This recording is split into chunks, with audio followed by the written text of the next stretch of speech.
सांभा, कालिया तू कहता था कि दो हैं, ये दूसरा कहाँ है?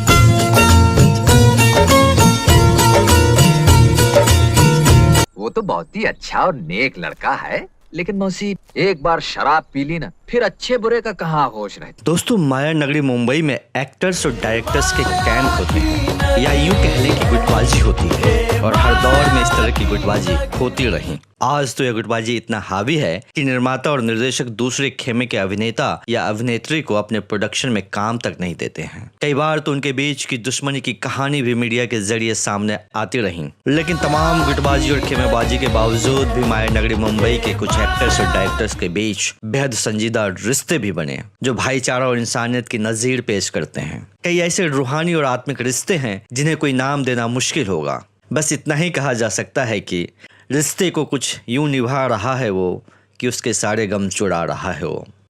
जी हाँ दोस्तों, कुछ ऐसा ही रिश्ता धर्मेंद्र और दिलीप कुमार साहब का भी था। तो इतने तपाक से, इतने प्यार से मिलते हैं कि सगों से भी ज्यादा। इन रिश्तों के नाम नहीं होते, लेकिन मैं कहूँगा कि ये सगों से भी ज्यादा गूढ़े होते हैं ये रिश्ते। दिलीप साहब को धर्मेंद्र अपना बड़ा भाई मानते थे। दिलीप कुमार की फिल्मों को देखकर ही धर्मेंद्र के मन में फिल्म अभिनेता बनने की तमन्ना जागी थी और वो पंजाब से मुंबई आ गए। फिल्मों में अपनी अलग पहचान बनाने वाले धर्मेंद्र ने वक्त के साथ दिलीप कुमार के मन में भी अपने लिए जगह कब और कैसे बनाई, उन्हें पता ही नहीं चला। जब ऐसे प्रगाढ़ संबंध हो, फिर भी दिलीप साहब के मुख से यह सुनना कि धर्मेंद्र से ईर्ष्या करते हैं, तो वाकई कुछ देर के लिए ही सही, लेकिन अचंभित करने वाला था। बात यह है कि एक बार इंटरव्यू के दौरान दिलीप साहब ने कह दिया कि वो धर्मेंद्र से जलते हैं। इस बात को सुनकर सभी लोग सन्न रह गए। दोस्तों, क्या था पूरा वाकया और दिलीप साहब की बहन फरीदा जी ने क्या भूमिका निभाई थी धर्मेंद्र को दिलीप कुमार से मिलाने में? धर्मेंद्र ने क्यों दिलीप कुमार का स्वेटर लौटाने से मना कर दिया? क्यों वे दिलीप साहब को अपना बिछड़ा हुआ भाई मानते थे? फिल्म इंडस्ट्री में आने से पहले धर्मेंद्र किन दो अभिनेत्रियों पर फिदा थे? और फिर कैसे शुरू हुआ धर्मेंद्र का फिल्मी सफर? अर्जुन हिंगोरानी नाम का कौन शख्स था जिसने धर्मेंद्र की फिल्मी उड़ान को परवान दी? तमाम सुनी अनसुनी बातों को तफसील से बताएंगे, बस बने रहिए हमारे साथ। कोई हसीना जब रूठ जाती है तो और भी हसी। नमस्कार दोस्तों, मैं हूं विकास सिंह और आप देख रहे हैं फ्लैशबैक मोमेंट्स। बॉलीवुड में अभिनेता हो या अभिनेत्री, उनके बारे में यह कहानी अक्सर सुनने को मिलती है कि किसका किस अभिनेता या अभिनेत्री से अनबन चल रहा है। अभिनेत्रियों के बीच जलन और ईर्ष्या के गॉसिप को तो कैट फाइट कहकर अखबारों की सुर्खियां बनाई जाती रहीं और लोग चटकारे लेकर उन खबरों को पढ़कर आनंदित भी होते हैं।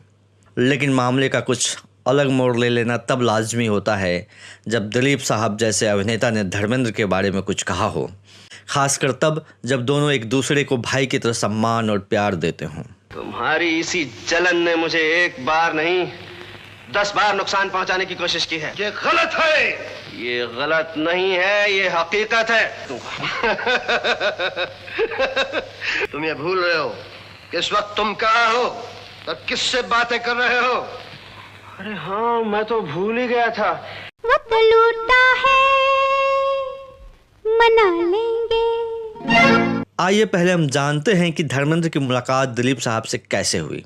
वो तो बिगला है, बना लेंगे। बात उन दिनों की है जब टाइम्स ग्रुप के मैगजीन फिल्म फेयर पूरे देश से नई प्रतिभाओं को जुटाने का काम करती थी। इसी मैगजीन ने नई प्रतिभाओं के लिए एक टैलेंट हंट का आयोजन किया था।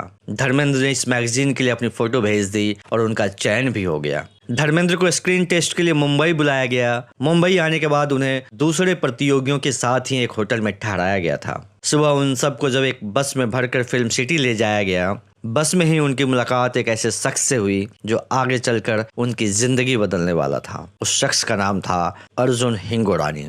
धर्मेंद्र और अर्जुन हिंगोरानी की जुगलबंदी की दिलचस्प कहानी को हम बाद में सुनेंगे। उसके पहले हम जानते हैं कि मेकअप रूम में हुआ क्या था। सभी प्रतियोगियों को फिल्म सिटी ले जाकर मेकअप के लिए रूम में भेज दिया गया। प्रतियोगियों की मेकअप की जिम्मेदारी फरीदा जी को दी गई थी। मेकअप का काम हो रहा था, तभी वहां उपस्थित फिल्म फेयर के एडिटर LP राव ने धर्मेंद्र से कहा, जानते हो ये कौन है? फिर राव साहब ने उन्हें बताया कि ये दिलीप कुमार की बहन फरीदा जी हैं।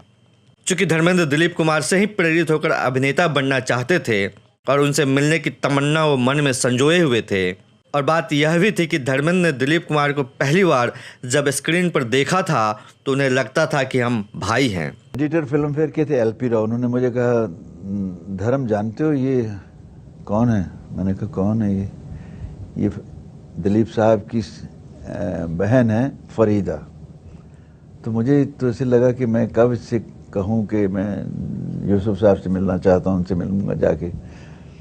तो मैंने कहा, फरीदा जी मैं उनका बहुत बड़ा फ़ैन हूँ, बहुत बड़ा प्रस्तार हूँ, मिलना चाहूँगा उनसे। मौका पाते ही धर्मेंद्र ने फरीदा जी से दिलीप कुमार से मिलने की अपनी ख्वाहिश जाहिर की। फरीदा जी ने धर्मेंद्र के जुनून को देखा तो वो दिलीप कुमार से उन्हें मिलाने को तैयार हो गई। फरीदा जी ने उनसे मुलाकात का वक्त मुकर्रर कर दिया और तय समय पर धर्मेंद्र दिलीप साहब के बंगले पर भी पहुंच गए। और फिर जब धर्मेंद्र और दिलीप कुमार का आमना सामना हुआ तो दोनों एक दूसरे को देखकर मुस्कुराए। शाम का वक्त था, समुद्र की सर्द हवा बह रही थी। यह देखते हुए दिलीप साहब ने धर्मेंद्र को पहनने के लिए एक स्वेटर दिया। पहली मुलाकात में मिले स्वेटर को लेने के बाद धर्मेंद्र ने दिलीप साहब से कहा कि दिलीप साहब, मैं ये स्वेटर आपको नहीं दूंगा। उन दिनों पाली हिल पे हल्की सर्दी हो जाती थी। I am talking about in 60। उन्होंने कहा कि ये स्वेटर पहन लो। एक स्वेटर ला के दिया मुझे, मंगवाया एक स्वेटर, मैंने पहना। वो तो थी, हल्की सर्दी थी।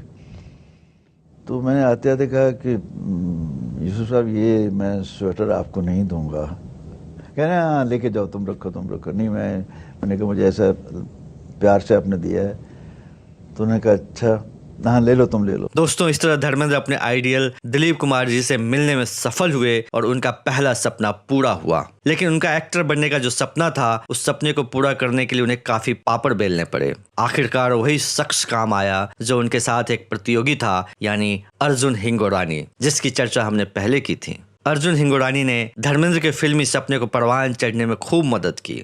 धर्मेंद्र जी की बॉलीवुड में फिल्मी सफर की शुरुआत सन 1960 में अर्जुन हिंगोरानी की फिल्म दिल भी तेरा हम भी तेरे से हुई थी, और इस फिल्म के लिए उन्हें महज 51 रुपये ही मिले थे। बहरहाल फिल्म की आंशिक कामयाबी के बाद इंडस्ट्री में उनकी चर्चा होने लगी।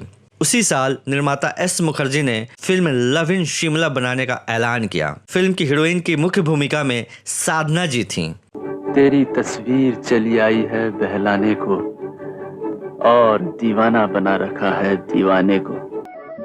इस वक्त शिमला जन्नत नजर आता है, जन्नत। कभी कभी फरिश्ते रास्ता भूलकर निकल आते हैं। काले काले बादल चमकती हुई बर्फ का मुंह यूं चूमते हैं जैसे भंवरे सफेद सफेद फूलों का मुखड़ा चूम रहे हों। जब यह खबर धर्मेंद्र को मिली तो उन्होंने फिल्म के निर्माता से संपर्क किया। हालांकि R.K. नैयर साहब ने भी धर्मेंद्र का नाम S मुखर्जी को सुझाया था। फिल्म में अभिनेता का रोल पाने के लिए धर्मेंद्र ने S मुखर्जी से मिलने का मन बनाया और वो मिले भी, लेकिन उन्हें रिजेक्ट कर दिया गया। दरअसल S मुखर्जी पहले से ही अपने बेटे जॉय मुखर्जी को लॉन्च करने का मन बना चुके थे। इस तरह धर्मेंद्र जी का साधना के साथ काम करने का ख्वाब अधूरा ही रह गया। असल में बात ये थी कि इंडस्ट्री में आने से पहले धर्मेंद्र 2 अभिनेत्री सुरैया और साधना जी पर फिदा थे। सुरैया जी को लेकर उनको इतना क्रश था कि उनकी फिल्में देखने मीलों दूर जाया करते थे। साधना ऐसी हीरोइन थी जिसे धर्मेंद्र अपना ड्रीम गर्ल मानते थे, और साधना जी के साथ काम करने की तमन्ना के कारण ही वो निर्माता S मुखर्जी के पास पहुंच गए थे। मुखर्जी साहब सीधे तौर पर मना करके उनका दिल नहीं तोड़ना चाहते थे, इसलिए उन्होंने उन्हें ऑडिशन देने को कहा था। धर्मेंद्र जी को इंडस्ट्री में आने के बाद सुरैया जी के साथ काम करने का तो मौका नहीं मिला, लेकिन साधना जी के साथ काम करने के अपने ख्वाब को पूरा करने में वो सफल हुए। इसके लिए उन्हें 10 साल तक का लंबा इंतजार करना पड़ा। सन 1970 में रमेश सहगल ने फिल्म इश्क पर जोर नहीं में धर्मेंद्र को साधना के साथ कास्ट किया। बीतते वक्त के साथ धर्मेंद्र अपने व्यक्तित्व के बल पर सबके चहेते तो हो ही गए थे, लेकिन दिलीप साहब का तो उन पर प्यार बरसता था। धर्मेंद्र जी का जब मन होता वो दिलीप साहब के घर पहुंच जाते थे। कभी सायरा जी के हाथों की बिरयानी खाते तो कभी खुद अपने घर ले जाते थे। दिलीप साहब यह जानते थे कि पंजाब के इस पुत्र का दिल सोने का है और यह उनका दिल से सम्मान करता है, इसलिए दिलीप साहब के घर जाने में धर्मेंद्र के लिए कोई रोक टोक नहीं थी। ऊपर वाला बड़ा दयालु है, जहाँ एक दरवाजा बंद करता है वहाँ 100 दरवाजे खोल देता है। पैदा बाद में करता है, लेकिन उसकी किस्मत की दाल रोटी राशन पानी का इंतजाम पहले कर देता है। तू यहाँ क्या कर रही है? भैया दीदी ने भेजा है। क्या भेजा तेरी दीदी ने? आपके लिए खाना। मेरे लिए खाना? धर्मेंद्र हमेशा दिलीप साहब के पैरों के पास ही बैठते थे। दिलीप साहब कई बार धर्मेंद्र से गुजारिश करते, आमा यार बराबरी पर सोफे पर बैठा करो, तुम भी बड़े स्टार हो। लेकिन धर्मेंद्र मुकर जाते, मानो उन्हें दिलीप कुमार जैसे बड़े भाई के कदमों में बैठने में ही सुकून महसूस होता था। अब बात करते हैं उस इंटरव्यू की जिसमें दिलीप साहब ने धर्मेंद्र जी से जलन वाली बात कही थी। दरअसल इंटरव्यू के दौरान बातों बातों में दिलीप साहब ने कह दिया कि वो धर्मेंद्र से जलते हैं। सुनने वाले सन्न रह गए कि यह क्या कह रहे हैं अभिनय सम्राट। अब अभिनय सम्राट तो बहुत सोच समझ कर ही बोलते थे। यह बात उन्होंने कही है तो जरूर ही इसका कोई मतलब होगा, लेकिन आखिर क्यों? सभी के जुबान पर यही सवाल था। खैर, सोच समझकर अभिनय सम्राट दिलीप साहब ने कहा, इस धर्मेंद्र को अल्लाह मियाँ ने कितना खूबसूरत बनाया है। इसका चेहरा कितना मासूम है, शरीर कितना हिष्ट पुष्ट है। मैं जब ऊपर जाऊंगा तो अल्लाह से इस बात की शिकायत करूंगा कि मुझे धर्मेंद्र जैसा हैंडसम क्यों नहीं बनाया। अभिनय सम्राट की यह बात सुनकर सब हंस पड़े। बातों ही बातों में दिलीप कुमार ने धर्मेंद्र की कितनी तारीफ कर दी थी। ऐसा था उन दोनों का प्यार और एक दूसरे के प्रति सच्ची श्रद्धा का भाव।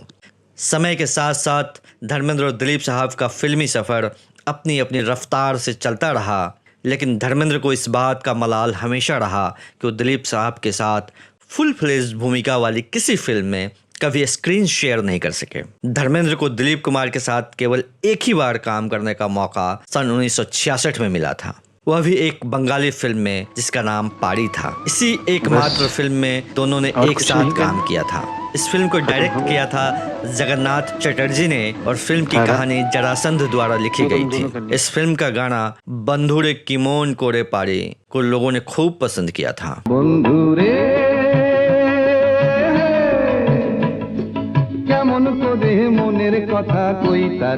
फिल्म पारी धर्मेंद्र जी की पहली बंगाली फिल्म थी। इस फिल्म की अभिनेत्री थी प्रोन्नति घोष और फिल्म में दिलीप कुमार जी ने एक जेलर की भूमिका में गेस्ट अपीयरेंस के तौर पर अभिनय किया था। साहब, जेलर साहब, What is it? Speak up. I want to talk to you, but I can't speak in. बेशक बोलो, हिंदी में जो भी हो। आगे चलकर सन 1972 में इस फिल्म को अनोखा मिलन के नाम से हिंदी में भी प्रदर्शित किया गया था। दिलचस्प बात तो यह है कि पारी फिल्म के अलावा धर्मेंद्र और दिलीप साहब भले ही एक साथ काम न कर पाए हों, लेकिन एक ही नाम की टाइटल वाली फिल्म में दोनों ने अभिनय जरूर किया था और वो फिल्म थी ज्वार भाटा। रोचक तथ्य तो यह है कि दिलीप साहब ने जिस फिल्म से सन 1944 में डेब्यू किया था उसका टाइटल भी ज्वार भाटा ही था और उसी नाम से धर्मेंद्र की फिल्म ज्वार भाटा सन 1973 में आई थी, जिसके निर्माता थे हरगोविंद और एन भंसाली। धर्मेंद्र की को स्टार थी शायरा बानो जी। जी हाँ, शायरा बानो जी। फिल्म का संगीत दिया था लक्ष्मीकांत प्यारेलाल ने। इस फिल्म का गाना दाल रोटी खाओ प्रभु का गुण गाओ तो लोग खूब गाते थे। दाल रोटी खाओ प्रभु के गुण गाओ। बहुत सारे लोग तो इस गाने की बोल को तो मुहावरे की तरह भी इस्तेमाल किया करते थे। इसी फिल्म का एक और गाना भी काफी सुपरहिट हुआ था। वो गाना था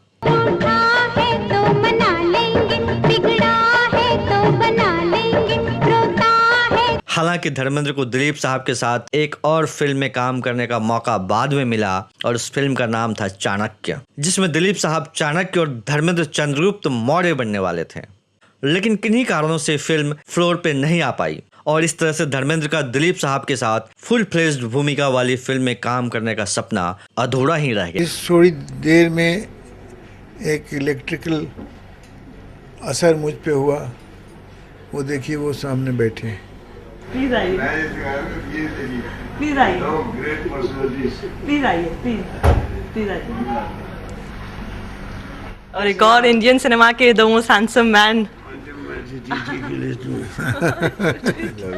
क्या हाल है? बस ठीक है। मैं फार्म तो फार्म तो जैसे ना मैं मुझको इसी से ये लगा केम हियर कि ये खेत से ही आए। फ्लावर पहुंचा दो पहले मैं। अब हर साल। जी हाँ, ये मेरी जान है। इनकी वजह से तो मैं यहाँ आया हूँ फिल्म इंडस्ट्री में। एग्जैक्टली। ये आदमी मुझसे ज़्यादा बेहतर गुफ्तगू कर सकता है क्योंकि ये जितनी बात अंदर से निकाल के बात करते हैं ना, वो बड़ी खूबसूरत होती है। मैं उतना नहीं कर सकता। बहुत अच्छा है जी, आप ही से सब सीखा है। आप कहा भी था कि हमारी फिल्मी जन्नत के ये वो दरख्शां आफताब हैं जिनसे रोशनी चुराकर मैंने अपनी हसरतों के दिए की लौ को रोशन किया है।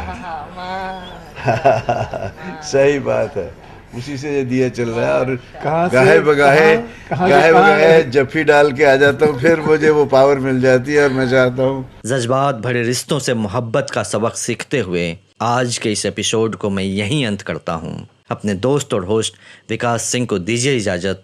नमस्कार, धन्यवाद,